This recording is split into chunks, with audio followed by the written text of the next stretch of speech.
Halo semuanya, balik lagi di Mobil Harian. Kali ini kita akan review mobil Korea nih. Mobil Korea yang udah kecil mungil, irit, dan udah murah. Nah, mobilnya adalah Hyundai Getz manual tahun 2003. Selamat menonton.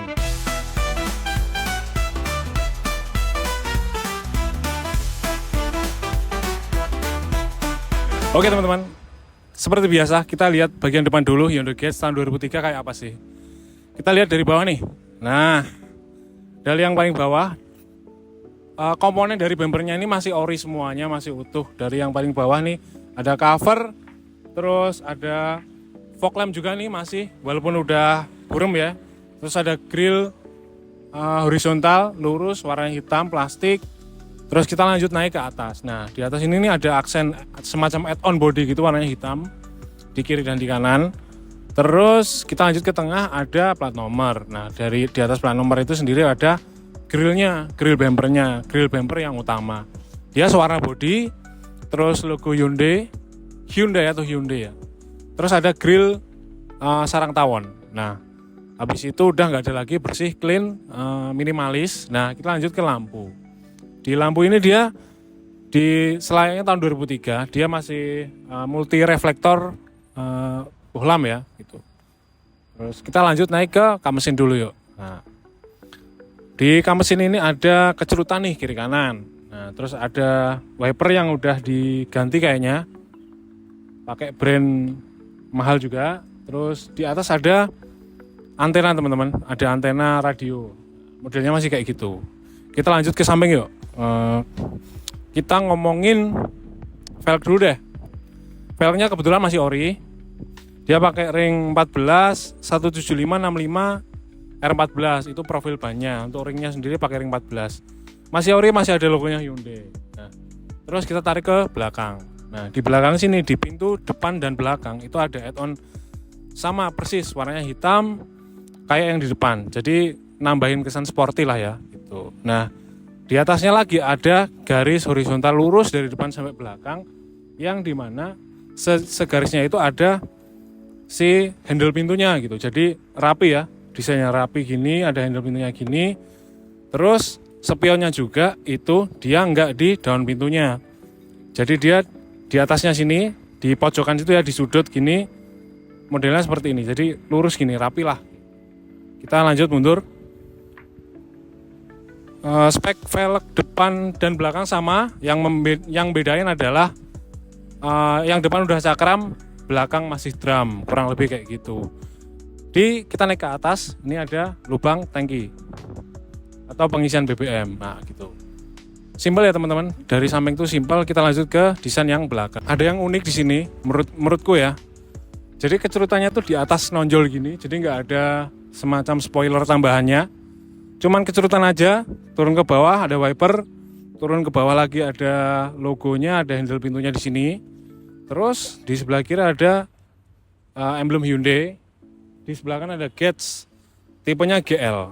Nah, dah. Terus lampunya kiri kanan model kayak gini ya teman-teman. Sama kayak depan lah, bohlam gitu ya. Terus ke bumper. Nah, di bumper belakang aksennya sama juga nih. Jadi ada add-on body kayak gini, add-on bumper warna hitam, plastik raw material kayaknya. Terus ada tambahan kayaknya dari ownernya itu adalah sensor parkir mundur, yang dimana juga masih nyala gitu ya. Terus udah nggak ada apa-apa lagi, muffler di sebelah kanan, di bawah sebelah kanan gitu. Oke, eksteriornya kayak gitu aja, nggak usah lama-lama, kita lihat langsung interiornya kayak apa. Let's go. Oke teman-teman, kita masuk ke dalam. Let's go. Assalamualaikum. Nah, kita tahan dulu pintunya. Kuncinya kayak gini nih, kunci ownernya nih segambreng. Kita nanti aja colokinnya. Kita lihat di door trim bagian kanan, bagian driver ya. Ini motifnya kayak gini nih, bukan kayak kulit jeruk ya, tapi plastik keras ya, plastik keras. Terus ada fabrik nih, bawaannya lucu. Ada warna kuning, biru sama hijau sama oranye.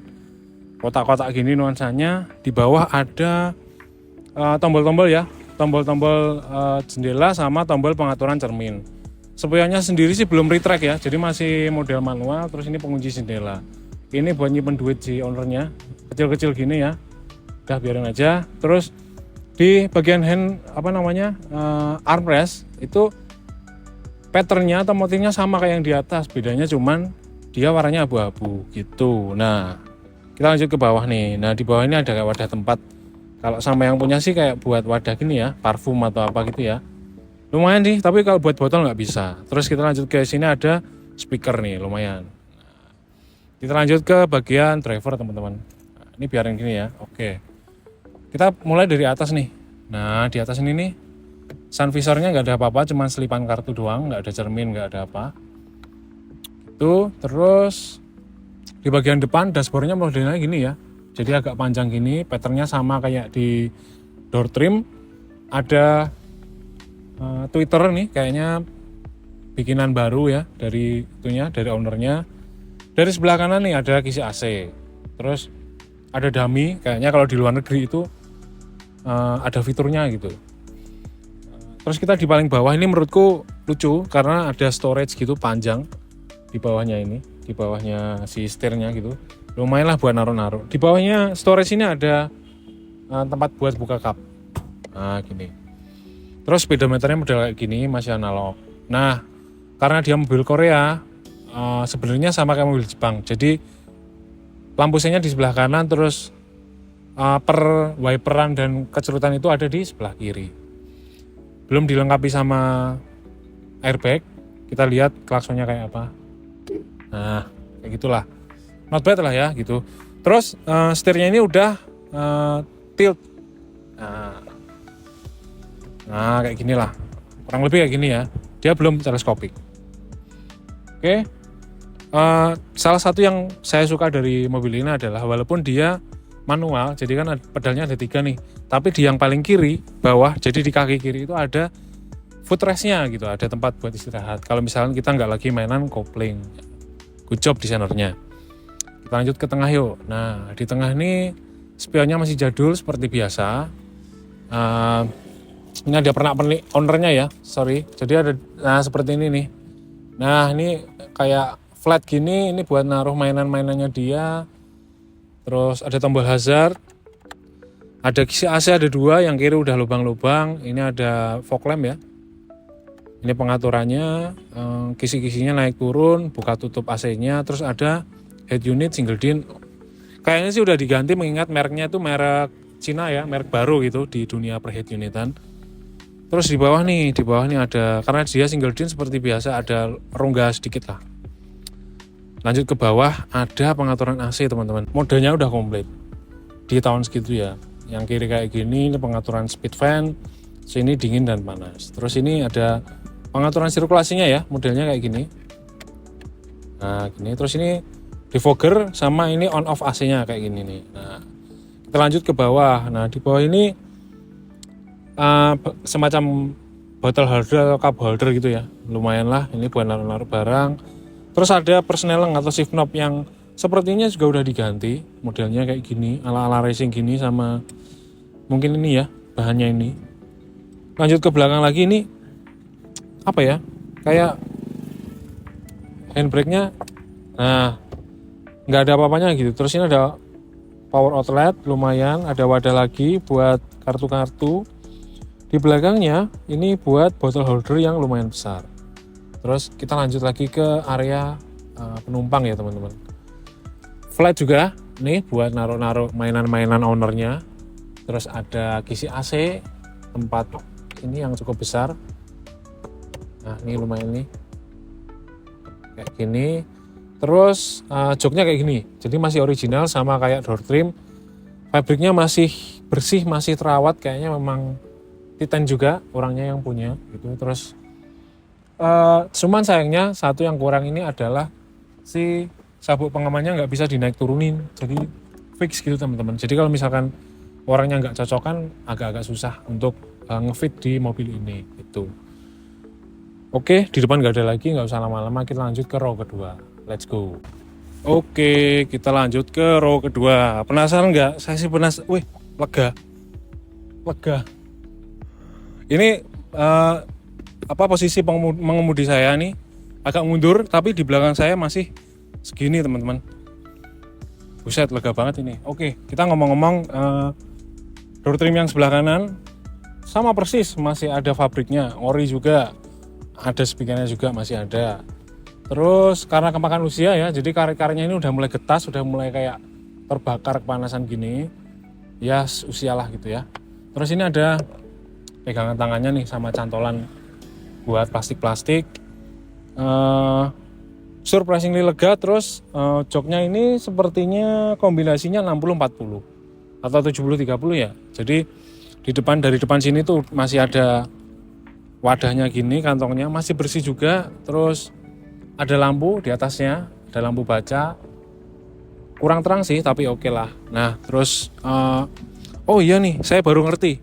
Ini ada cantolan detail kecil maksimal 3 kilo. Nah, jadi lumayan nih kalau buat jajan-jajan jenang masih bisa dicantol di sini. Oke, udah nggak ada apa-apa lagi kan. Nah, kita bahas joknya. Jok di row kedua ini menurutku enak banget untuk sekelas city car atau hatchback lah. Karena dia tuh beneran serba ini kebetulan udah saya setting paling rebah. Jadi gini teman-teman. Nah, ini enak banget. Beneran kayak SUV atau MPV gitu ya posisinya. Ini paling rebah. Dan bikin orang tua kayaknya betah juga untuk perjalanan jarak jauh gitu. Nah pengaturan joknya itu adalah misalkan kita lipat ya, saya contohin nih, saya contohin dulu. Pengaturannya itu ada di paling kiri sama paling kanan joknya. Jadi ada tombol gini, tombol dari plastik diturunin gini. Nah itu juga berlaku di sebelah sana. Kurang lebih sih kayak gitu. Dia nggak akan flat ya, dari belakang sampai ke depan nggak akan flat, tapi oke lah, lumayan untuk bisa sampai kayak gini tuh udah bagus banget lah. Satu lagi, jadi seat beltnya yang belakang komplit nih, kiri, kanan, sama tengah. Keren banget. Ada Isofix-nya nggak ya? Isofix-nya kayaknya belum ada. Oke, kekurangannya sih menurutku itu aja. Nah, daripada lama-lama lagi kita lihat bagasinya kayak apa. Penasaran? Let's go. Oke, bukanya kayak gini ya teman-teman. Ya, ini sorry penuh dengan barang-barang, kita pindahin dulu bentar. Nah, ini barang-barang ownernya nih. Bagasinya cukup menurutku sih, nggak gede nggak kecil. Sebenarnya kayaknya kalau lihat dari konstruksi ini ada traynya ya, tray bawaannya, tapi mungkin udah hilang atau apa gitu. Terus sedalam ini, nah ini contoh langsung kita bawa barang-barang sebanyak ini dan masih komplit. Terus di kiri sama kanan itu ada bedanya. Jadi di kiri ini ada lampu, nih lampu, sama ada wadah storage buat naruh barang-barang kecil. Di sebelah kanan juga kurang lebih sama sih, kayak seginian lah. Nah, di atas nggak ada apa-apa lagi, cuman di dalam sini, di bawah sini tuh ada tool, semacam tool gitu ya, kalau nggak salah nih. Nah kita bisa tarik gini. Nah ini ada tool, terus di bawahnya tool itu ada ban serep. Jadi oke lah, compact segala macam, enak. Menurutku ini value-nya tinggi banget buat mobil harian ya gitu. Daripada lama-lama lagi, kita coba test drive. Saya penasaran karena ini Hyundai kedua yang baru saya coba seumur hidup. Let's go. Oh ya teman-teman, saya lupa. Kita mau jalan tapi belum bahas mesin. Ya udah, kita let's go dulu. Kita coba buka. Oke, mesinnya kayak gini. Kita ganjel dulu ya. Bentar.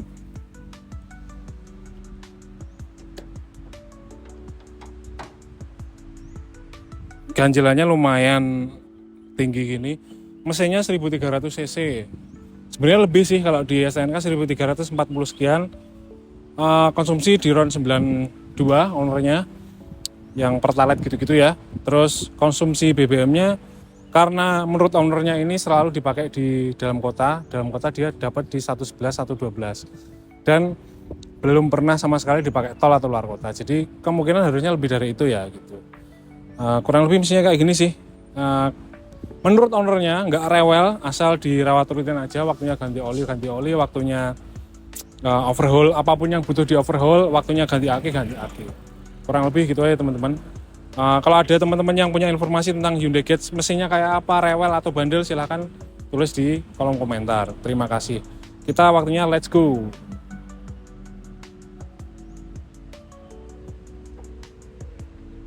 Tombol shoot nggak?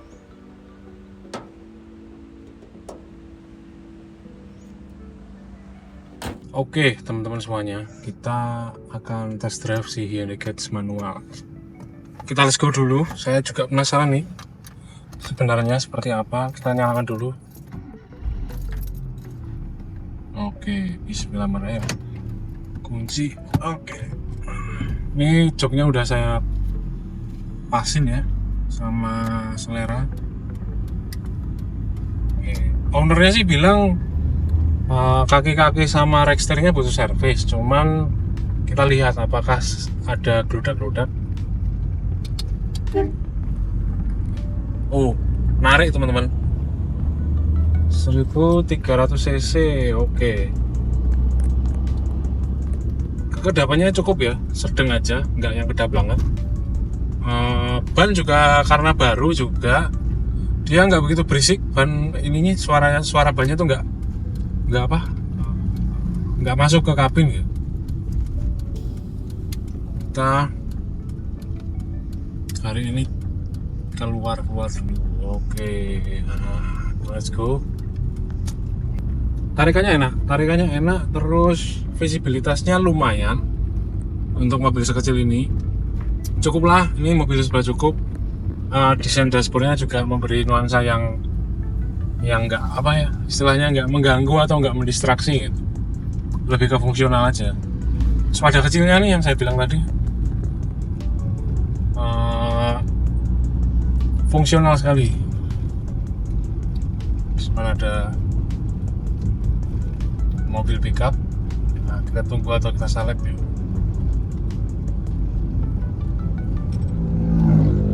Kita tunggu aja. Dari koplingnya juga masih oke, nggak yang keras banget atau nggak yang lunak. Pengeremannya juga nggak ada deteksi yang gerak-gerak banget gitu. Kan biasanya kalau udah kampas rem sama itunya apa namanya, piringannya udah bergelombang atau apa, kan dia nggak enak direm nih. Tapi ini masih enak banget. Spion juga oke, visibilitas juga oke. Enak sih ini buat harian, enak. Saya berani pakai mobil ini untuk harian, masih megang lah. Oke, ini ownernya teman-teman. Jadi orang kedua, jadi apa ya? Tangan kedua dari tangan pertama. Tangan pertama juga kebetulan masih saudara sendiri dan infonya dirawat rutin di bengkel resmi ya. Infonya seperti itu. Oke, let's go. Enak, tariannya enak teman-teman. Enak sih, enak sekali. Cuman ini klaksonnya aja agak ribet ya, maksudnya dia agak harus ke tengah banget. Sisanya sih oke. Setirnya juga nggak yang berat-berat banget, biasa aja. Terus kakinya dia ada kayak dencitan dikit kayaknya di supportnya ya, shock support sepertinya gitu. Itu pun masih oke. Ini buat manuver gini ya juga masih enak banget nih. Oh, kacau. AC-nya juga adem, enak. Mobil lewat, motor gitu-gitu nggak yang masuk banget lah, lumayan. Korea ini bagus nih mobilnya emang, apalagi mobil-mobil Korea yang sekarang ya. Tapi saya jarang-jarang atau belum pernah nyoba. Oke teman-teman, gitu aja review singkat dari saya buat Hyundai Getz tahun 2003 manual 5 percepatan. Walaupun manual ini worth it banget. Ambillah kalau ada unit yang bagus, silahkan dibeli. Yang penting mobilnya terawat dan surat-suratnya komplit dan sehat, gitu aja. Terima kasih banyak. Assalamualaikum warahmatullahi wabarakatuh. Oke teman-teman semuanya, begitulah review Hyundai Getz manual tahun 2003 dari kami. Menurut saya itu mobil ini tuh sangat rekomendasi buat mobil harian banget. Kenapa? Karena satu nih, harganya udah menarik di angka 50 jutaan. Yang kedua, mesinnya cuman 1300 yang dimana irit juga 111 112. Yang ketiga yang paling menarik adalah pajak. Jadi pajaknya mobil ini plat B itu di angka 800 ribuan PKB-nya gitu. Jadi totalnya segitu, Terus yang keempat mungkin ya karena dia mobil lama juga, terus populasinya juga udah lumayan banyak. Dia itu banyak lah yang bisa menghandle ya, dan kelistrikannya tuh nggak yang neko-neko banget kalau saya lihat dari awam ya. Gitu. Nah untuk kenyamanan segala macam itu juga cukup sih. Maksudnya untuk orang yang tinggi juga cukup, untuk jok yang kedua, row yang kedua juga udah cukup, bagasinya juga udah cukup. Kurang lebih kayak gitu. Kekurangannya mungkin kalau menurut saya sih fitur-fitur yang pada waktu tahun itu mungkin memang agak mustahil atau mahal ya kalau misalkan diterapkan di mobil ini. Itu teman-teman. Sekian review dari kami. Kalau ada salah-salah mohon dikoreksi, mohon dimaafkan. Terima kasih, sampai berjumpa di review-review selanjutnya.